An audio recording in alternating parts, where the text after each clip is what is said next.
les gens m'ont posé beaucoup de questions et ils veulent connaître davantage. Je me suis dit, on ne va pas vite laisser cet enseignement, les esprits des gens en suspense. Il faudrait bien qu'on s'arrête et que je continue d'abord de donner la lumière concernant ce mystère, afin que les âmes se retrouvent. Nous avons parlé des âmes. Chacun avait une âme. Et les âmes aussi devaient manger. Comme notre corps physique le veut chaque jour. Je voulais d'abord attirer l'attention de l'Église, des enfants de Dieu qui sont dans la matière. Leur amener d'abord à comprendre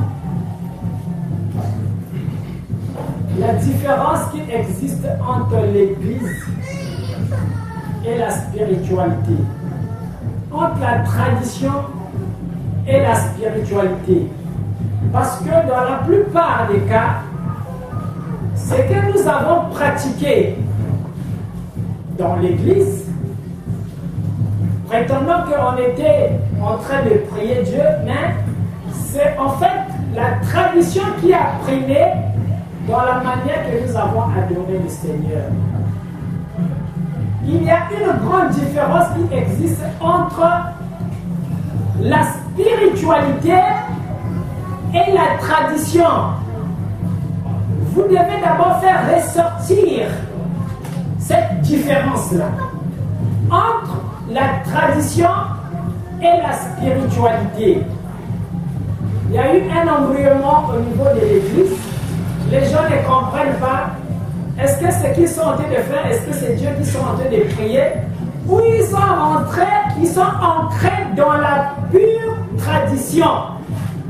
Alors, la tradition, quand nous voyons, la majorité des courants spirituels sont basés sur la tradition. La majorité. D'autres sont dans des courants où ils ont entendu parler un prophète, un envoyé de Dieu qui est descendu dans la matière, qui est venu avec un message. Et un nombre de gens a cru à ce message, ils sont derrière le prophète, ils disent, le prophète a dit, il a dit ceci, il a dit cela. Ils sont dans il a dit. Ils sont restés là, dans il a dit. Le prophète a dit. Notre prophète, c'est Simon qui parle, il avait dit ceci, il avait dit cela. Mais le reste, il y a que la tradition. Notre prophète, c'est William Branham. Nous sommes des branhamistes. Mais est-ce que suivre le message de Branham, c'est ça la spiritualité? Est-ce que c'est ça que Dieu attend de toi? Tu as écouté le message, c'est bon. Tu as cru au message, mais ce n'est pas tout. Voilà pourquoi je dis la majorité des courants spirituels, des courants que nous pratiquons. Nous croyons servir Dieu, mais nous sommes dans la tradition. Quand nous voyons les catholiques, c'est la tradition romaine qui prime dans la spiritualité. La majorité des courants, vous allez voir, c'est la tradition qui prime. Vous partez chez les musulmans, c'est la tradition. On n'enseigne pas la spiritualité. Mais on t'enseigne les rites de la tradition. Vous partez chez les Mounza, on ne t'enseigne pas la spiritualité, mais on t'enseigne on rentre dans la tradition. Mais est-ce que c'est ça la spiritualité? C'est ce que l'homme attend. Est-ce que c'est ça que nous attendons réellement? Voilà pourquoi je voulais vous faire cette différence. Vous devez comprendre. Il y a beaucoup de courants spirituels, mais qui n'enseignent que la tradition. Vous partez chez le Zolo, quand on enseigne la tradition, il faut boire la bière. Il faut danser, faire le dampage. Mais voilà la spiritualité dans tout ça? Où est la spiritualité? Qu'est-ce qui peut amener notre âme à l'éveil dans tout ce qu'on nous apprend? Vous savez, quand Jésus est venu dans ce monde, il a eu des grands problèmes avec les conservateurs de la tradition. Jésus a eu des problèmes avec les conservateurs de la tradition. Il est venu trouver en Israël des gens qui étaient là bien assis, qui conservaient les traditions des anciens. Quand les disciples de Jésus mangent sans laver les mains, ils viennent pour condamner Jésus. Mais quoi, Jésus? Comment tes disciples peuvent manger sans laver les mains? Tu es en infraction là. Mais maintenant tu es en infraction. Tes disciples sont en train de manger sans laver les mains. Jésus a eu des problèmes avec les Israéliens. Quand Jésus guérit un jour de sabbat, ils viennent, maître, comment ça toi tu prétends être le fils de Dieu? Tu peux faire des guérisons un jour de sabbat. C'est grave. Vous voyez? Comment est-ce que je veux faire comprendre la différence entre la spiritualité et la tradition? Vos anciens aussi ont pratiqué cette tradition. Au temps de Jésus, les Sadducéens, les scribes, les pharisiens, tout ce que vous avez connu, les judaïstes, ils étaient ancrés dans la tradition. Et quand Jésus est venu, il les a vus. C'est des gens qui étaient riches dans la tradition, bien ancrés, bien assis. Mais Jésus était venu avec la spiritualité. Il voulait révéler le Père à l'humanité. Voilà comment il a eu des problèmes avec les Israéliens. Il a eu des problèmes avec les anciens de l'Église. Parce qu'ils connaissaient la tradition. Notre Père c'est Abraham, notre Père c'est Moïse. Mais ce que toi tu viens enseigner là, Abraham nous a pas enseigné ça. Enoch ne nous a pas laissé ce que tu es en train de dire aujourd'hui. Nous, on connaît ce que Simon Kimba nous avait laissé. Mais ce que toi tu viens avec là, Simon Kimba n'a pas dit ces choses-là. Donc on ne peut pas croire en toi. Mais dans le solo, lui n'a pas enseigné ces choses. Donc nous, on ne peut pas croire en toi. L'assise infirmière, ce n'est pas ce qu'il avait dit. William Branham n'a pas dit ces choses. Ça n'existe pas. C'est la tradition. Vous devez faire la différence entre la tradition et la spiritualité. La tradition n'est pas universelle. Chaque peuple, chaque partie du peuple de ce monde a sa tradition. En Égypte, c'était une tradition. Quand tu vas aux États-Unis, il y a une tradition. En Inde, il y a une tradition. Les Français ont leur tradition. Nous aussi, comme nous avons notre tradition, tu vas au nord du pays, il y a une tradition. Donc la tradition est sectorielle. Chaque peuple a sa tradition, a sa conception, a sa manière de voir les choses spirituelles, les choses de Dieu. Mais la spiritualité est universelle. Nous voulons aller vers l'universalité. Ne nous arrêtons pas dans la tradition. Dans la tradition, on sera limité. On va se comporter comme les Israéliens en face de Jésus. Donc, il faut qu'on élève notre esprit, qu'on élève notre âme. Voilà pourquoi ça parle de l'éveil de l'âme. Que tu sois américain, que tu sois bouddhiste, que tu sois dans n'importe quelle religion du monde, que tu pries, que tu ne vas pas à l'église, mais tu rêves. Tout le monde rêve. Même les athées font des rêves. Tu ne crois pas en Dieu, mais tu rêves quand même. Quand tu dors, tu as une autre existence qui te guette. Et c'est de là que nous parlons de la religion universelle. Ce qui concerne tout le monde. C'est que la France, ça ne concerne pas tout le monde. Ce que les bouddhistes font, ça ne concerne pas tout le monde. Ce que les brahmanistes font, Oui, ils ont pris un Branham, mais c'est leur problème.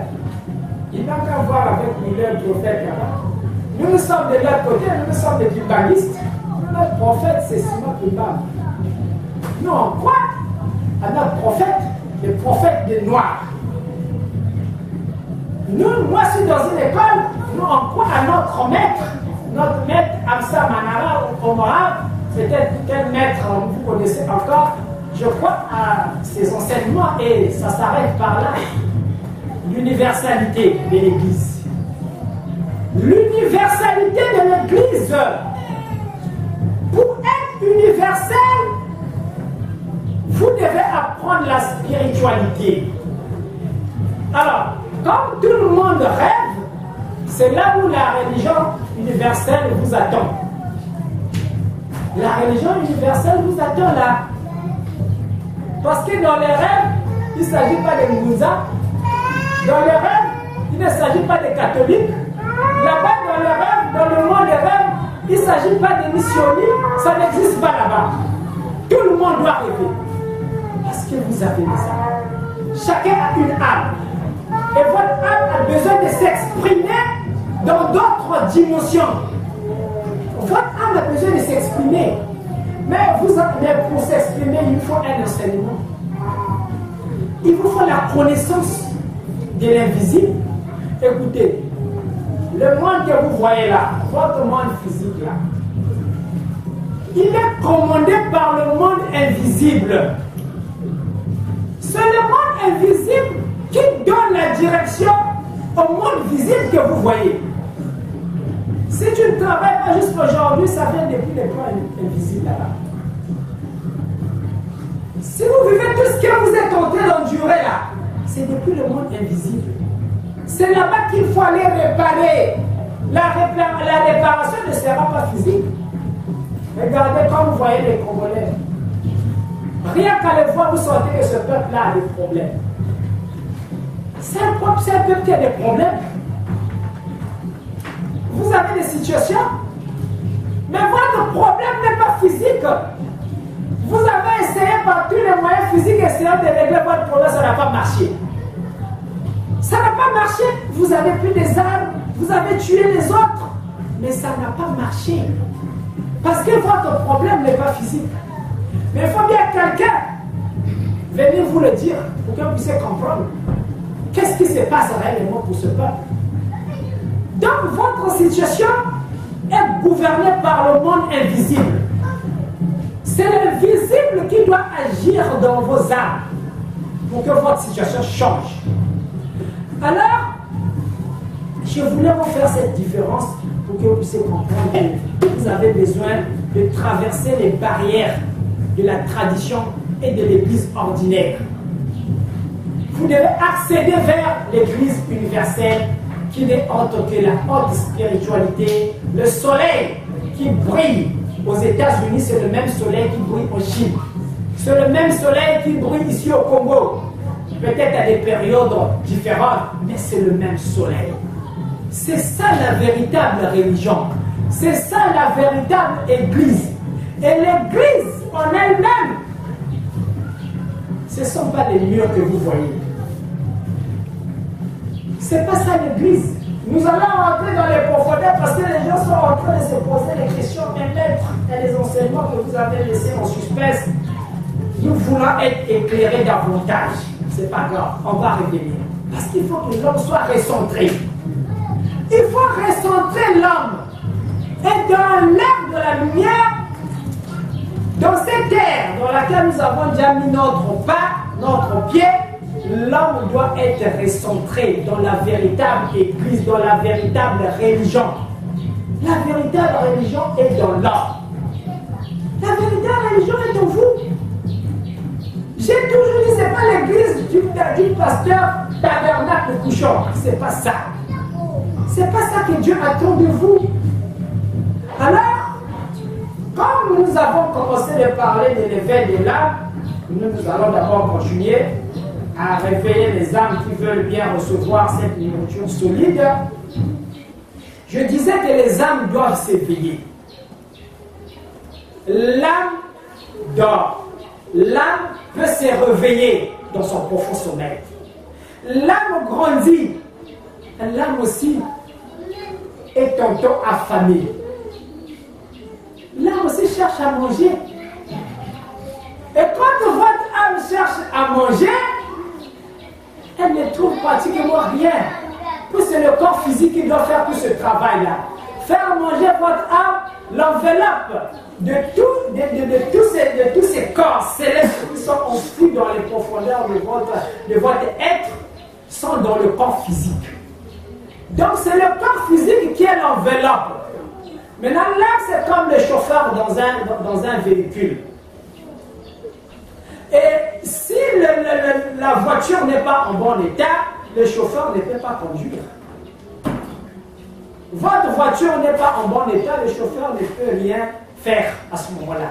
Il faut que le véhicule soit d'abord en bon état.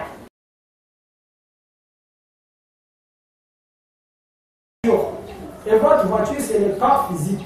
Vous devez prendre soin d'abord du corps physique avant que le chauffeur ne puisse réagir. Avant que votre chauffeur, qui est l'âme, ne puisse rentrer en action, il faut que d'abord votre voiture, votre moteur soit impeccable. Alors, dans le mystère de l'invisible, nous sommes en train de voir que l'âme aussi doit s'alimenter. Votre âme doit s'alimenter. Alors, les sorciers, je disais, profitent du fait que votre âme est affamée. Ils vous amènent la nourriture nocturne. La nuit, lorsque vous dormez, peut-être 80% du peuple chrétien rêve la nourriture nocturne. Et ne vous en faites pas. Plusieurs maux de votre vie, plusieurs malheurs qui attaquent votre vie, qui ruinent votre vie, ça vient du fait que vous avez été victime de la nourriture, des attaques de ces entités du bas astral, mangeant la nourriture des nuits, faisant les mariages nocturnes. Il y en a nombreux qui sont mariés déjà à des esprits nocturnes. Et du coup, ça vient se répercuter dans le corps physique par des malchances que nous appelons la malchance. Combien de cerclages on n'a pas fait pour toi? Combien de bains on n'a pas fait pour toi? Mais les rêves sont toujours là, par manque de connaissance. Alors aujourd'hui, la religion solaire vient pour vous apporter la connaissance, pour vous aider à comprendre les mystères enfouis dans les profondeurs de votre âme. Alors, vous devez savoir que votre âme est affamée jusqu'aujourd'hui. Vous n'avez pas encore pris soin de votre âme. Elle est affamée. Elle est très fatiguée. Très fatiguée. Parce qu'elle n'a jamais mangé. Le fait que les sorciers vous tapent, les démons vous tapent la nuit, c'est ce qui prouve la faiblesse de votre âme. Tellement que votre âme est affaiblie, vous ne pouvez pas être fort, même physiquement. Si tu fais 3 jours, 4 jours, 5 jours sans manger. Si on te commence la bagarre, tu ne vas pas résister. Non, écoutez, essayez de comprendre ces choses. 4 jours, 5 jours sans manger. On te provoque en route, tu vas esquiver cette bagarre. Parce qu'on va bien te taper. Tu es affaibli. Tu n'as aucune énergie. Tu vas te battre. Donc si on te tape chaque nuit, c'est parce que ton âme n'a aucune énergie. Tu n'as pas d'énergie dans l'âme. Ton âme est affaiblie. Ton âme est faible. Tu as intérêt à apprendre les arts martiaux des arts. L'âme aussi fait les arts. Alors, vous devez apprendre à faire manger votre esprit. Parce que lorsque vous allez quitter le corps physique, vous allez poursuivre vos expériences dans d'autres plans, dans d'autres dimensions. Mais vous n'irez pas avec le corps physique. Pour changer de dimension, il faut maintenant changer de corps aussi. Donc vous allez poursuivre le voyage avec les corps célestes, qui sont beaucoup plus légers. Alors pour poursuivre ce voyage, si vous n'avez pas de l'énergie, Et vous allez voyager comment? Mais sans énergie, vous allez monter comment? Vous voyez combien de fois l'importance de connaître les mystères de ces enseignements solaires. Sans une force, vous ne pouvez pas monter.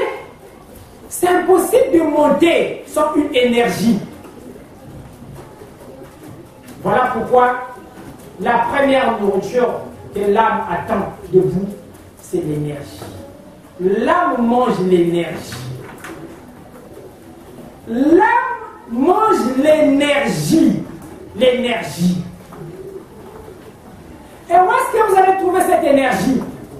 La question, c'est maintenant celle-là. La vraie question, vous allez encore m'attendre là.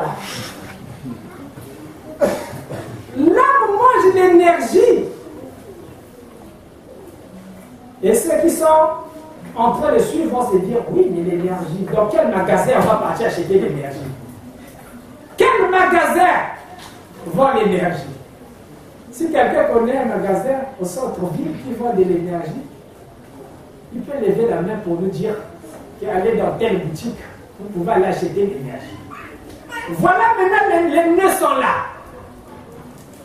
Les nœuds sont là. Ça vous empêche maintenant d'évoluer. Parce que vous ne connaissez pas dans quel magasin acheter l'énergie.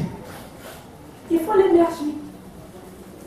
L'amour d'énergie, vous qui avez posé la question, vous êtes venu mettre l'enseignement que tu as donné là.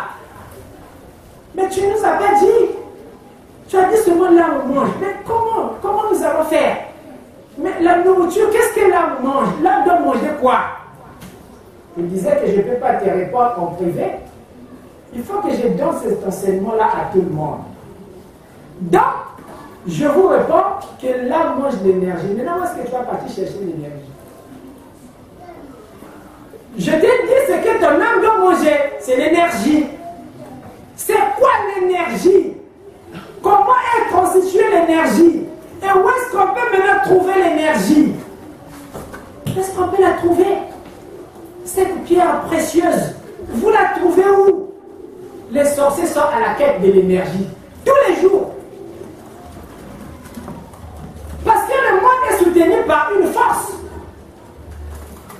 Sans une énergie, on ne peut rien faire. Vous partez chercher même un boulot, un travail, on ne peut pas te prendre. Tu n'as pas l'énergie, tu ne rayonnes pas. On prend ton dossier, on le jette dans les tiroirs. On ne peut pas t'appeler. Vous partez à 10, on prend les 9, toi on te dit repars à la maison. On ne peut pas te prendre. Tu ne rayonnes pas. Tu n'as pas le rayonnement, tu n'as pas l'énergie. Ton aura est sombre. Mais tu ne peux pas prospérer même dans la vie quotidienne, dans la vie de tous les jours. Parce que tout est énergétique. Voilà pourquoi vous voyez dans la majorité même des sociétés, ceux qui occupent des postes, la majorité c'est des sorciers. Les saints, ce sont des manœuvres. Ils sont en bas là-bas. Mais les sorciers, ceux qui sont dans des sciences occultes, ce sont eux qui savent le mystère. Et ils ont la connaissance. Et ils sont propulsés au premier rang. Directeur, les chefs de personnel. Mais toi qui vas à l'église, toi qui vas faire le chapelet de Maman Marie à l'église, toi qui vas danser, c'est rare de voir dans un cuisinier quelqu'un qui est directeur là-bas. Vous avez déjà vu ça? En fait, il y a l'extérieur. Rentrez dans tous les visigas. Vous allez trouver même les chefs de personnel là-bas. Mais il y a des nœuds dans ce monde. Il y a des clés dans ce monde. Sans la clé, vous ne pouvez pas prospérer. Impossible de prospérer. Vous pouvez prier des années. Il y en a parmi vous ici là. Vous avez prié pendant des années. Vous avez fait des jeûnes, des prières. Vous êtes partis dans les manèges, sur les montagnes là-bas. D'autres sont partis dormir même dans les cimetières. Mais tout ça en vain. En vain. Je vous dis en vain. En vain pourquoi? Parce que l'énergie l'énergie est en vous. L'énergie est en vous. Tout ce que vous partez chercher ailleurs, ça se trouve déjà en vous. Dieu vous avait déjà tout donné. C'est la connaissance qui vous manque. Ce n'est que la connaissance qui vous manque.